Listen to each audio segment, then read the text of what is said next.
إن الحمد لله نحمده ونستعينه ونستغفره ونعوذ بالله من شرور أنفسنا ومن سيئات أعمالنا. من يهده الله فلا مضل له ومن يضلله فلا هادي له. وأشهد أن لا إله إلا الله وحده لا شريك له وأشهد أن محمدا عبده ورسوله أرسله بالحق بشيرا ونذيرا وداعيا إلى الله بإذنه وسراجا منيرا. يا أيها الذين آمنوا اتقوا الله حق تقاته ولا تموتن إلا وأنتم مسلمون. يا أيها الناس اتقوا ربكم الذي خلقكم من نفس واحدة وخلق منها زوجها وبث منهما رجالا كثيرا ونساء واتقوا الله الذي تساءلون به والأرحام إن الله كان عليكم رقيبا. يا أيها الذين آمنوا اتقوا الله وقولوا قولا سديدا يصلح لكم أعمالكم ويغفر لكم ذنوبكم ومن يطع الله ورسوله فقد فاز فوزا عظيما. أما بعد فإن خير الحديث كتاب الله وخير الهدي هدي محمد صلى الله عليه وسلم وشر الأمور محدثاتها وكل محدثة بدعة وكل بدعة ضلالة وكل ضلالة في النار. فأعوذ بالله السميع العليم من الشيطان الرجيم من همزه ونفخه ونفثه.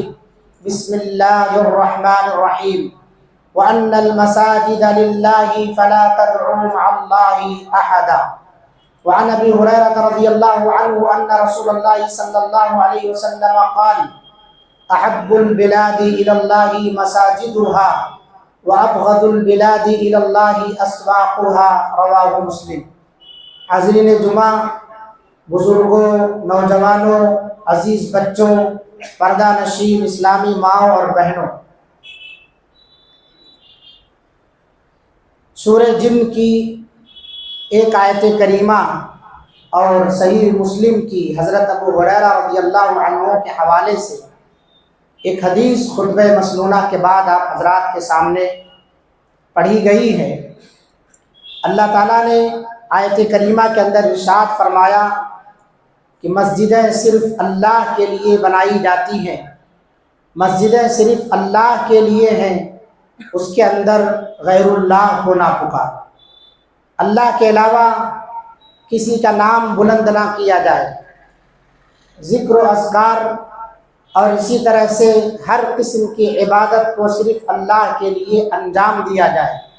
اس کے اندر کسی قسم کی کہانیاں اور شریعت سے ہٹ کر کوئی بھی ایسا کام نہ کیا جائے جس سے اللہ تعالیٰ ناراض ہوتا.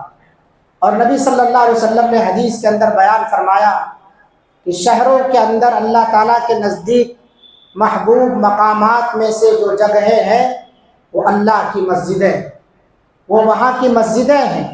اور سب سے مبغوض اور ناپسندیدہ جگہیں اگر ہیں اسواقھا، تو ان شہروں کے بازار ہیں. اس سے معلوم ہوتا ہے کہ ہمیں مسجدوں سے اپنا تعلق اور رشتہ جوڑ کر رکھنا چاہیے. اس سے معلوم ہوتا ہے کہ بازاروں سے رشتہ بہت کم رکھنا چاہیے، حسب ضرورت بازار آیا اور جایا کرنا چاہیے، اور مسجدوں سے اپنا دل ہمیشہ معلق رکھنا چاہیے. نبی صلی اللہ علیہ وسلم نے اس بندے کو بشارت دی ہے قیامت کے دن جب کوئی سایہ نہیں ہوگا سوائے اللہ تعالیٰ کے سائے کے، تو وہاں سائے کی ضرورت انسان محسوس کرے گا. تو جو بہت سارے لوگ اللہ رب العالمین کا یا اس کے عرش کا سایہ حاصل کرنے والے ہوں گے، ان لوگوں میں سے ایک وہ شخص ہوگا وَرَجُلٌ قَلْبُهُ مُعَلَّقٌ بِالْمَسَاجِدِ، جس کا دل مسجد سے اٹکا ہوا ہوگا. مسجد کی تعمیر ترقی میں، وہاں جا کر کے عبادت کرنے میں اور اس کی صفائی ستھرائی، اس کو ہر طرح سے پاک و صاف رکھنے میں، اس کا خیال کرنے میں جس کا دل لٹکا ہوا ہوگا، نمازوں کے اہتمام میں جس کا دل لٹکا ہوا ہوگا، وہاں جو خیر کے کام ہوتے ہیں ان کی حصول یابی کے لیے جس کا دل لٹکا ہوا ہوگا، اللہ تعالیٰ ایسے آدمی کو اپنے سائے میں قیامت کے دن جب کوئی سایہ نہیں ہوگا سوائے اللہ کے سائے کے، وہاں جگہ عطا فرمائے گا۔ یہ مساجد کی اہمیت ہے۔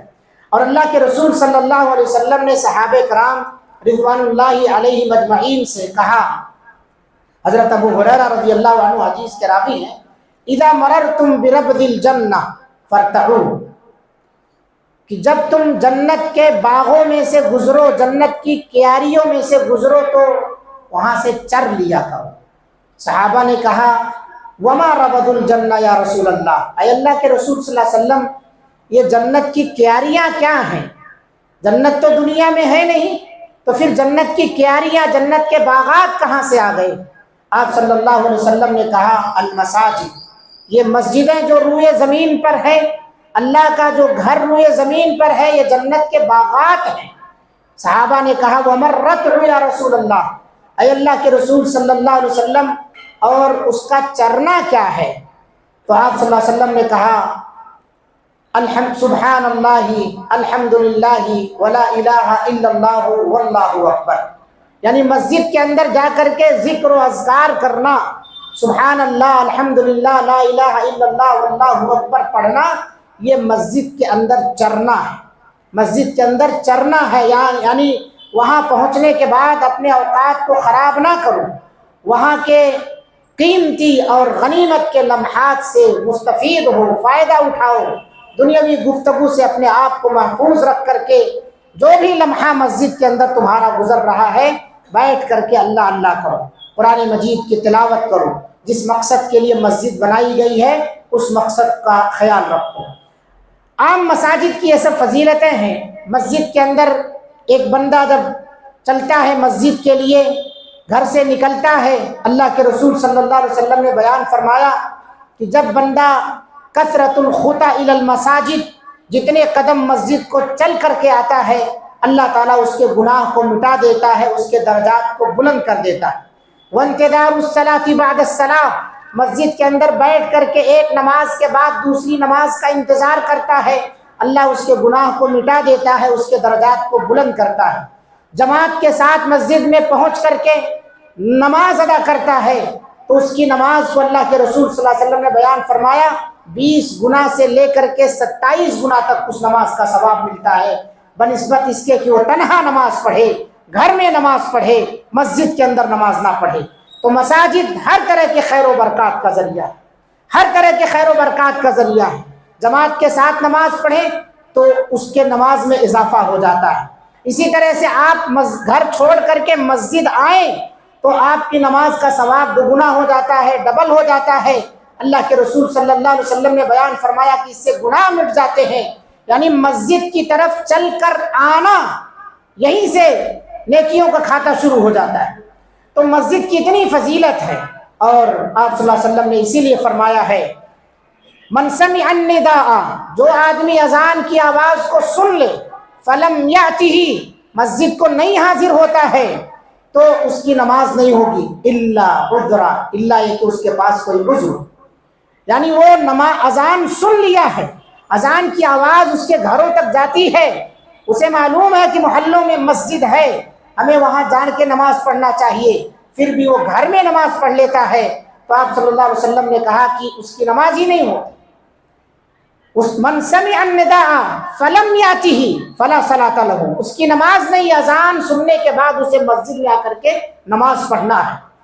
الا من عذر، الا یہ کہ اس کے پاس عذر۔ حضرت عبداللہ ابن مکتوم رضی اللہ عنہ کا واقعہ بڑا مشہور ہے، نابینا اندھے صحابی ہیں، نبی صلی اللہ علیہ وسلم سے گھر میں نماز پڑھنے کی اجازت طلب کرتے ہیں، اللہ کے رسول صلی اللہ علیہ وسلم نے پہلے انہیں اجازت دے دی کیونکہ وہ نابینا تھے، آنکھوں سے انہیں کچھ دکھائی نہیں دیتا تھا، مگر جب وہ پلٹ کر جانے لگے تو آپ صلی اللہ علیہ وسلم نے پھر بلایا، آسمان سے وحی آ گئی اور ان سے پوچھا کہ کان سے آواز اذان کی سنتے ہو؟ کہا ہاں اللہ کے رسول، آنکھیں اندھی ہیں، آنکھوں سے بینائی چلی گئی ہے لیکن کانوں کی سماعت موجود ہے، سن سکتا ہوں میں۔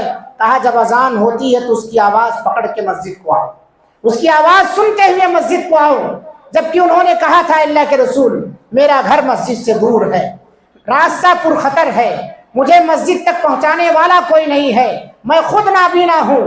طرح طرح کے عذر اللہ کے رسول صلی اللہ علیہ وسلم کے سامنے رکھے، مگر ان عذروں میں سے کوئی بھی عذر نبی صلی اللہ علیہ وسلم نے قبول نہیں فرمایا۔ جب تک مسجد آنے کی طاقت ہے تب تک انسان کو مسجد آنا چاہیے۔ اس سے ایک مسئلہ یہ نکلتا ہے کہ اگر ایسا کوئی عذر ہو کہ آپ مسجد آ ہی نہیں سکتے ہیں تو آپ کے لیے جائز ہے کہ گھر میں نماز پڑھ سکتے ہیں، لیکن اگر کوئی عذر نہیں ہے پھر بھی آپ اذان سننے کے بعد گھر میں نماز پڑھ رہے ہیں تو آپ صلی اللہ علیہ وسلم نے فرمایا فلا صلاۃ لہ، اس کی نماز ہی نہیں ہوگی۔ عذر نہیں ہے، گھر کے اندر نماز پڑھ رہا، اس کی نماز نہیں ہوگی۔ تو ہمیں سوچنا چاہیے کہ مسجد کی کیا اہمیت ہے، ہمیں سوچنا چاہیے۔ اسی لیے مسجدوں کی تعمیر میں بڑی فضیلت آئی ہے، یہ مسلمانوں کا، اسلام کا شعار ہے، پہچان ہے۔ اللہ کے رسول صلی اللہ علیہ وسلم نے بعض خاص مسجدوں کی فضیلت بیان فرمائی۔ 3 مسجدیں ایسی ہیں جن کی طرف آپ سفر کر کے جا سکتے ہیں۔ لا تشد الرحال الا الى 3 مساجد، ان کے اندر خصوصیت کے ساتھ جا کے نماز پڑھ سکتے ہیں۔ آپ نے فرمایا مسجدی ھذا، میری یہ مسجد یعنی مسجد نبوی، والمسجد الحرام، اور دوسری مسجد جو ہے وہ مسجد حرام ہے، خانہ کعبہ، اور تیسری مسجد ہے مسجد الاقصی۔ ان 3 مسجدوں کی طرف آپ کجاوا کس کے، سفر کی پوری تیاری کر کے وہاں زیارت کرنے جا سکتے ہیں اور وہاں نماز پڑھیں گے۔ مسجد نبوی میں 1 نماز پڑھنے کا ثواب 1000 نماز کے برابر ہے۔ مسجد اقصی میں 1 نماز پڑھنے کا ثواب 500 نماز کے برابر ہے، اور خانہ کعبہ یعنی مسجد حرام کے اندر 1 نماز پڑھنے کا ثواب 1,00,000 نماز پڑھنے کے برابر ثواب ہے۔ اللہ رب العالمین توفیق عطا فرمائے۔ جو لوگ وہاں جائیں انہیں چاہیے کہ وہاں کی نمازوں سے فائدہ اٹھائیں، شاپنگ کرنے یا اسی طرح سے ادھر ادھر گلیوں میں پھرنے سے اپنے آپ کو بچائیں۔ اللہ نے قیمتی موقع دیا ہے، 15 دن 20 دن کا جو بھی موقع عمرے کے موقع پر ملتا ہے، ان دنوں میں اس بات کا مکمل اہتمام کرنا چاہیے کہ وہاں کی نمازوں سے فائدہ اٹھائیں۔ وہ مقدس مبارک جگہیں ہیں، انبیاء نے ان میں نمازیں پڑھی ہیں، پڑھائی ہیں، ان جگہوں کا خاص خیال رکھنا چاہیے۔ میرے بھائیوں، یہ ساری جو ہے مسجد کی فضیلت ہے۔ اب ظاہر سی بات ہے جب مساجد کی اتنی فضیلت ہے تو مسجدوں میں آنے جانے کے آداب بھی ہیں، اللہ کے گھر میں آنے جانے کے آداب ہیں۔ اور ایک بات یہ یاد رکھیے، جب کہیں محلے میں مسجد بنتی ہے تو اتنا شور شرابہ، اتنا ہنگامہ، اتنا چرچا نہیں ہوتا ہے جتنا کسی آدمی کا گھر بنے۔ کسی آدمی کے گھر جب تعمیر ہوتے ہیں تو اتنا ہنگامہ نہیں ہوتا، لیکن مسجد جب بنتی ہے تو مشہور ہو جاتا ہے فلاں محلے کے اندر مسجد تعمیر ہو رہی ہے۔ کیوں؟ اس لیے کہ اللہ کے گھر کی تعمیر ہو رہی ہے۔ لوگوں کی بلڈنگیں بن جاتی، کب بنی کب کھڑی ہو گئی پتہ نہیں چلتا۔ کبھی ہم گزرتے ہیں تو دیکھتے ہیں یہ جگہ تو ویران تھی، لیکن کب یہ سب بھر گئی اور بلڈنگوں پر بلڈنگیں بن گئی۔ آپ کے آزو بازو جو گھر بن رہے ہیں، بڑی بڑی بلڈنگیں بن رہی ہیں، کتنے لوگ ہیں جو جانتے تک نہیں ہے یہ تعمیر کب ہوئی، کب اس پر رنگ روغن لگا ہے، کب اس کے فلور پر فلور بنتے چلے گئے ہیں۔ لیکن محلے کے اندر جب اللہ کے گھر کی تعمیر ہوتی ہے تو اس کا چرچا صرف یہی نہیں، آسمان پر بھی ہوتا ہے۔ یہ فضیلت ہے، یہ مقام ہے مسجدوں کا۔ ظاہر سی بات ہے ان مسجدوں میں آنے جانے کے آداب ہیں۔ سب سے پہلی چیز ہم وہ چیزیں ذکر کریں گے جو مسجدوں کے اندر ہمیں کرنا چاہیے۔ سب سے پہلی بات یہ ہے کہ آپ جب مسجد کو آئیں تو اپنے گھر سے باوضو ہو کر نکلیں۔ نبی صلی اللہ علیہ وسلم نے بیان فرمایا ہے جو آدمی گھر سے باوضو ہو کر نکلتا ہے مسجد کے لیے تو چلنے کے دوران 1 قدم جب اٹھاتا ہے، 1 قدم جب رکھتا ہے تو اللہ تعالیٰ 1 قدم سے اس کے گناہ مٹا دیتے ہیں، 1 قدم سے اس کے درجات بلند کرتے ہیں۔ اور جب آپ مسجد کو نکلیں تو مسجد میں راستے میں پڑھنے کی دعا ہے، اللہم اجعل فی قلبی نورا وفی سمعی نورا وفی بصری نورا ومن خلفی نورا ومن امامی نورا ومن تحتی نورا ومن فوقی نورا اللہم اعطنی نورا۔ یہ دعا ہے جب آپ راستے میں چلیں مسجد کو آنے کے لیے، یہ دعا پڑھ کر کے نکلیں۔ اس سے پہلے گھر سے باہر نکلنے کی دعا پڑھیں، اور راستے بھر مسجد کو جب آ رہے ہیں تو اس کی خاص دعا ہے۔ اللہ کے رسول صلی اللہ علیہ وسلم یہ دعا پڑھا کرتے تھے کہ اللہ میرے دل میں روشنی عطا فرما، میری آنکھوں میں روشنی عطا فرما، میرے کانوں کو روشنی عطا فرما، میرے آگے روشنی عطا فرما، میرے پیچھے روشنی عطا فرما، میرے اوپر روشنی عطا فرما، میرے نیچے روشنی عطا فرما، میرے دائیں روشنی عطا فرما، میرے بائیں روشنی عطا فرما۔ اے اللہ مجھے روشنی ہی روشنی عطا فرما۔ اتنی جامع دعا ہے، ہم میں سے بہت سارے ایسے ہیں جن کو یاد نہیں ہے، یاد کرنا چاہیے میرے بھائیوں۔ یہ اسلامی تعلیمات ہیں۔ جب آپ مسجد کو پہنچ جائیں تو پھر مسجد میں اس بات کا خیال رکھیں کہ اس کے اندر داخل ہونے کا ادب ہے، داہنا پیر آپ داخل کریں مسجد کے اندر اور دعا پڑھیں، اللہم افتح لی ابواب رحمتک، اے اللہ میرے لیے اپنی رحمت کے دروازے کھول دے۔ کتنی جامع دعا ہے۔ ہم فون میں بات کرتے ہوئے مسجد کے اندر داخل ہو جاتے ہیں، وضو بھی ویسے ہی بنا لیتے ہیں، ایک کان میں فون لگائے، ایسے بھی بہت سارے لوگ ہیں۔ اس لیے مسجد میں جب آپ آئیں دنیا سے کٹ جائیں میرے بھائی، اللہ کے لیے تھوڑا سا وقت نکالیے اپنے 24 گھنٹوں کے اندر۔ اس طرح سے جب آپ مسجد کے اندر آ جائیں تو مسجد میں داخل جب ہو، اللہ کے رسول صلی اللہ علیہ وسلم نے فرمایا جب تم میں سے کوئی مسجد کے اندر آئے فلا یجلس حتی یصلی رکعتین، 2 رکعت تحیۃ المسجد پڑھنے سے پہلے نہ بیٹھے۔ جب تک 2 رکعت تحیۃ المسجد نہ پڑھ لے تب تک نہیں بیٹھنا چاہیے اسے، یہاں تک کہ جمعہ کے دن جب امام خطبہ دے رہا ہو تب بھی آپ آئیں تو 2 رکعت پڑھے بغیر نہ بیٹھیں۔ بہت سارے ہمارے بھائیوں کو دیکھا جاتا ہے مؤذن جب جمعہ کی اذان دیتا ہے تو ہاتھ باندھ کے کھڑے ہو کے ان کے اذان کا جواب دیتے ہیں، یہ درست نہیں ہے۔ آپ سب سے پہلے جو آپ پر واجب چیز ہے وہ تحیۃ المسجد کا ادا کرنا ہے۔ اذان کا جواب عام نمازوں میں کھڑے ہو کے آپ دیں گے، لیکن جمعہ کے دن جب آپ حاضر ہو رہے ہیں سب سے پہلے آپ تحیۃ المسجد ادا کریں۔